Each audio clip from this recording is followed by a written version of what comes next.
Hi, this is Dr. Anton Janssen van Rensburg.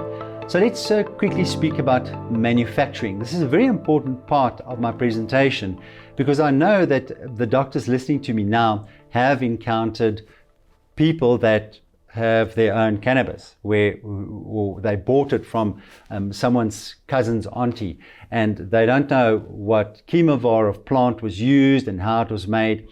And this is a problem because as a medical doctor, I want to prescribe a product that has a clear background. And this is why I'm using products from Canada, from the Netherlands, from Australia, where in-house cultivation was used.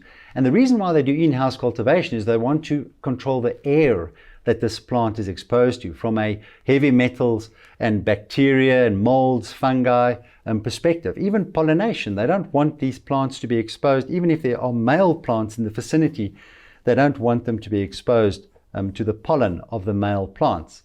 And obviously the chemovar. Now chemovar is just another word for the genetic makeup of this plant. They know exactly what the chemical makeup of this cannabis oil is going to be based on the history of that chemovar. So when they produce the plant, when they do the third-party testing, which is what they do anyway, they know that we have a 1 part THC, 1 part CBD plant, or we have a high CBD plant with low THC.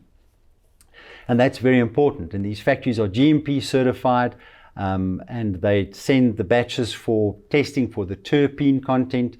They test them for heavy metals, all these things. And remember now, we are treating vulnerable people with cannabis.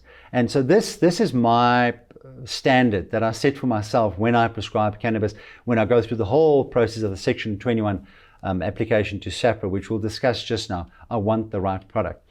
And this is my problem with what I call kitchen cannabis, where someone got it from a cousin's auntie and they are cooking it in some unknown way. I spoke to a patient the other day who is cooking it in flaxseed oil, which is creating all kinds of peroxide radicals and toxins. In my opinion, this is not medicinal, this is recreational, and I can't prescribe this.